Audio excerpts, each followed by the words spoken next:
welcome to Final Third TV. This is our Flashbacks episode for Saturday morning, your alternative to Fletch Sav and Soccer AM and all the rest of that television. I'm joined by, as usual and always, Rob Palmer and Conor Kelly. This week we're going to talk about our favourite managers. Nostalgia in a way because, you know, it's going back, but a lot of them are still in the game. I think actually all three still are. Yeah. I'll come to you, Conor, first because I keep going to you. Keep going it's to not me. fair. And I'm sick of being first. Yeah, throw, nobody likes to be picked first. To throw a curveball in there, I like two. Oh, yeah. That's just greedy. I'm a greedy guy, I'm afraid. go on. Yeah, well, number one has to be Mick McCarthy. Just purely from a biased point of view. I know exactly where this is coming from. The man who brought us the first tournament that we can remember Ireland reaching, and it's only been one more since. Yeah, the only part of USA '94 I remember is McDonald's who gave away these drinks that were shaped like a football. I was too young. That was about it. I'm afraid. Yeah. You actually remember USA '94? No, I just remember McDonald's gave away a football. It's like I wasn't even one. No, '94 I would have been USA '94 would have been 4, going 5. Oh, okay, fair enough. Yeah, okay. It's not too bad, I suppose. Going 5, 91. Yes, 4. Yes, yeah. So all I remember is that they gave you a ball that was shit. It leaked after a while. It was the '90s. Yeah. Sorry, go on. Mick McCarthy. Yeah. I figure from the '90s who progressed. And the '80s. I mean, he was born in the '50s. But, So one could argue he was a figure for all of the decades. He has an accent like Postman Pat. Yeah, exactly. He does. Yeah. Which I think maybe is why. Fond memories of Which is why maybe I have such fond memories of Mick. Yeah. I feel this sense of yearning in my heart, thinking back to my days of watching Postman Pat when I was a little kid. Because I was obsessed with Postman Pat when I was about 4 or 5. Who wasn't? Yeah. What a show. Yeah, hero. Epic. Deep narratives. Yeah. Who doesn't like the postman when it's coming to your door, like, you know? Yeah. Keeping communities connected. Well, Mick McCarthy as a manager. The reason I love Mick is because he. What the fuck is this video like? Anyway, sorry. Maybe we should just rename it the TV programs of our childhood. Oh, Christ, that's good content for another time, actually. Yeah, there's only so much nostalgia you can handle in football, I suppose. Fair enough. Yeah, Mick McCarthy. Well, of course, it's self-explanatory. He brought Ireland to the World Cup in 2002, playing a nice brand of football for an Irish team. Yeah. And I think it's just the little things with Mick McCarthy, like the celebration on the touchline against Germany when Robbie Keane scored in injury time to equalise. Only the second player in that World Cup alongside the great Ronaldo to score against Oliver Kahn. So Robbie Keane holds that nice distinction. But the video, the clip of McCarthy on the sideline watching the goals that goes in and his eyeballs just sort of explode. The disbelief on his face.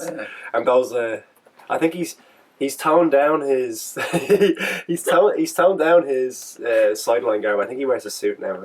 Back in those days it was short training gear. Yeah, he's very much a hands-on manager. Good thing about McCarthy as Ireland manager was he always managed between being a competent man manager and also having the kind of sense of humour I think you need to be an Irish boss. There's obviously the Saipan issue, which I totally back McCarthy for, always have and always will.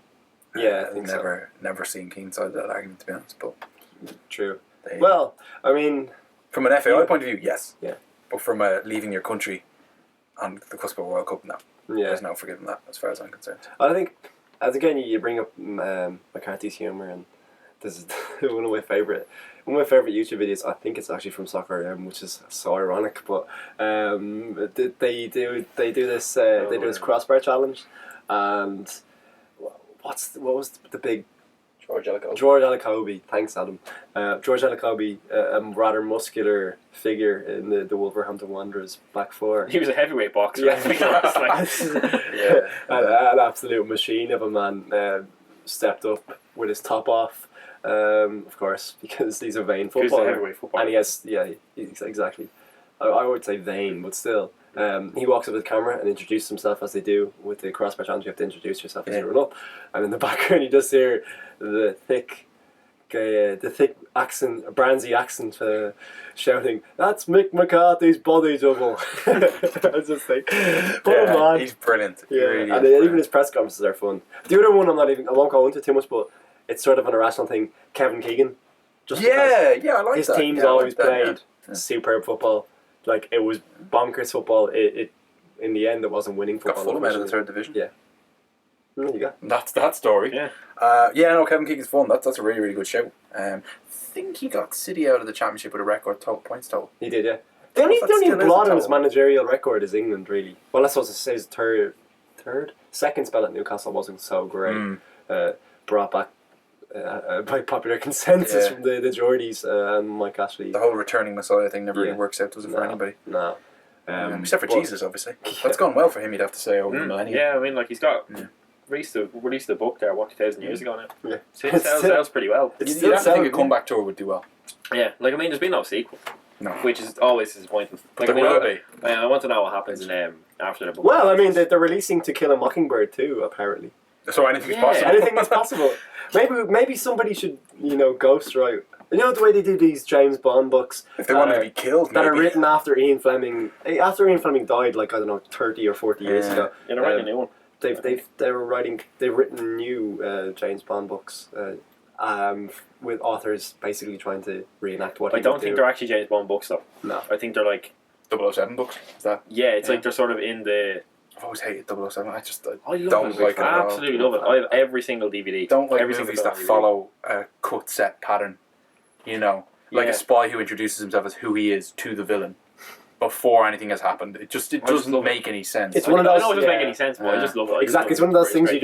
you leave your preconceived notions of what a film is supposed to be like at the door. Daniel Craig Just Bonds. enjoy it for. That's Just enjoy fair. it. Daniel Craig Bonds are unbelievable. That's because they're films. ripping off the porn. Yeah, No, they are. yeah, they are. Big time. Which is great. Yeah, but Daniel Craig is way better. I've only actually ever seen the first porn. My friend told me that. Really? About them ripping The off. first one's the worst one. The second and third one. I didn't like the first one either.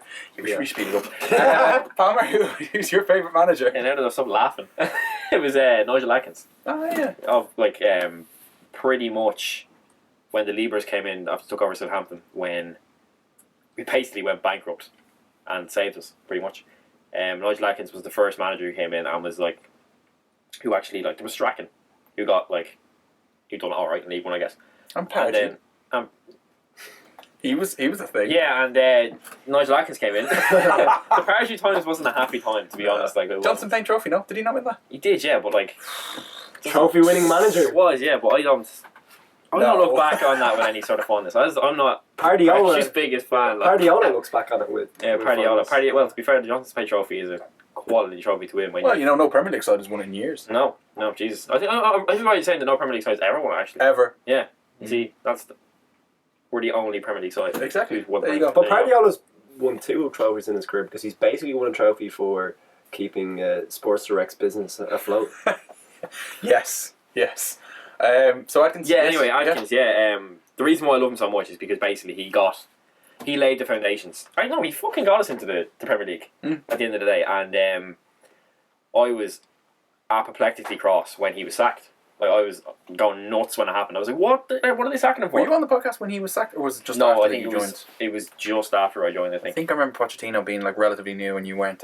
Yeah, I think it was because I was. We're I happy. think I was on the podcast and I was still only new. I think it was about 3 or 4 in, and I was like, I don't want to talk that much because I'm scared of everybody here.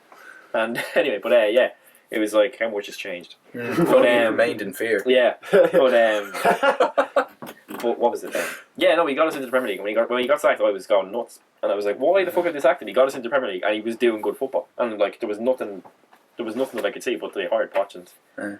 Atkins is a The weird one because rest I is don't. My history. own experience of him is as Reading manager, which obviously didn't work out last season, and then as Southampton manager, which it did look like Southampton were going to get relegated. Yeah. Under the start, like it was lovely football and everything, and he got into the Premier League. He left a lovely note, though, didn't he? Do you still remember? Yeah, what it said on the change room door when he was fired. I can't remember what it said. It was something to the effect of like just keep working and believe in yourselves and do what you do. It was really really classy to He's always a class act, yeah. which was nice. But he seems like a good bloke, Yeah, he is.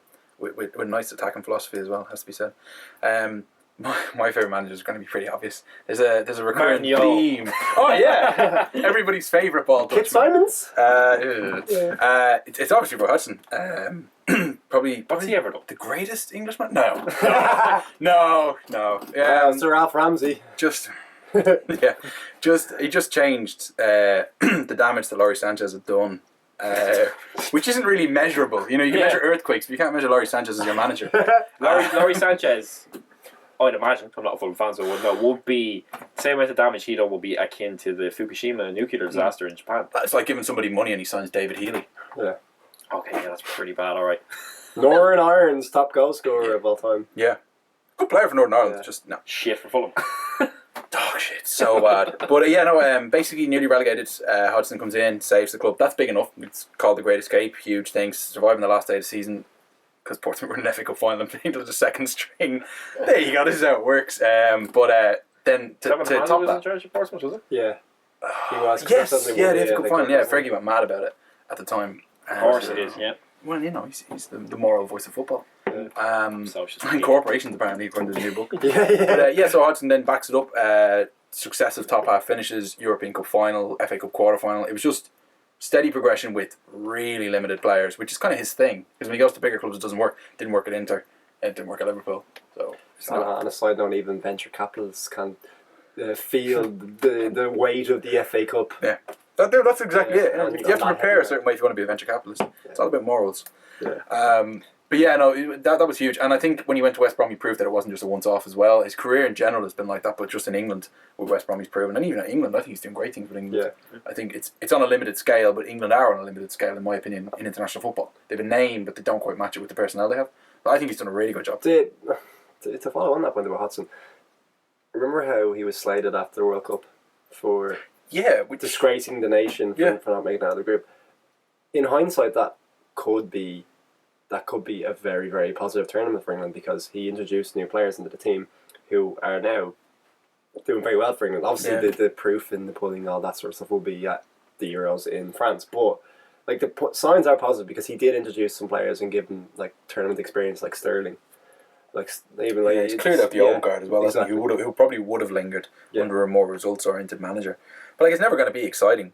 Hodgson doesn't really play exciting football. He sets up his team really, really well. I mean, if you're into organisation and structure when you're watching your team defend, you just knew, like, it was at a certain stage when Hodgson was in charge of Fulham, I would say 2009-10 Premier League was, when if Fulham scored, there would be at least a point taken from the game. Yeah. And that for a team with the players Fulham had, with the level they were at the time, considering relegation was, but still a very real prospect in our minds anyway. It is an incredible thing to say. That literally, no matter who it was, United for a few seasons could not get a result against Fulham. Like, Martin, you'll see into that. I think we lost 5-1. But it was literally, goal went in, that's cool, at least a point will be taken today, because we very, very rarely conceded more than one goal under Hodgson. It was incredible. And I think he's just that. If you bring him in at a club of a certain level, of a certain stature, and let him do his thing, great scouting as well. I mean, to bring Chris Smalling from Maidstone for 500 grand and sell him for 10 million to United. I mean, I know he could go on to do good things, but I just don't think he will. It's just an incredible way of signing players and making them do, certain things. So for me, he's my favourite manager, and he's a great guy. Yeah. What a great chap, just brilliant. Well, Liverpool fans would suggest otherwise. Yeah, well, I mean, they suggest a lot of things. Yeah. So, they really don't like It's Hodgson. okay. He's a good They boy. don't like Actually, Hodgson. It's a completely irrational. As a funny flashback, I did an interview with the LFC Day Trippers, the Irish pod that we kind of linked up with for one season. We were doing interviews based on opposition. Fulham were still in the Premier League, and I was in the middle of talking about how they were saying, what system would you play? I was saying, I'd play 3 centre backs with 2 wing backs because we need more defensive structure. We are playing Senderos. And which means you'd have 2 centre halves. Yeah. And so I was going on, and I was going, basically what you really need is to go back to the kind of the Hodgson days. And there's just, I didn't realise, because I was going, on and on about Hodgson and how he'd bring order and how the structure but isn't today. Just this dead silence. I was like, oh fuck yeah, it's a Liverpool fan podcast. And I was like, oh, they're not going to agree with this at all. It's just this literal silence. Not even one of them could just go, yeah. It's kind of like, oh, shut down. It's weird how 2 different sets of fans could have completely different opinions on It's funny. This is a complete, this is a random side plot here, but incidentally, the man who replaced Kevin Keegan at Newcastle was Kenny Dalglish. The man who replaced Hodgson at Liverpool was Kenny Dalglish. That's just a completely random thing that's popped in my head. I'm sorry, listener or viewer. Viewer, yes. Yeah. So is that wrap for our favourite managers? Yeah. Hope you've enjoyed the ramblings. Leave your comments below about your favourite manager. You could probably do least favourite manager if you like. Are we ever going to do that? Maybe. At some point. Yeah. Stick to favourite. Yeah. Subscribe to Final Third TV. Follow us on Twitter at @thefinal_third. And thanks for watching.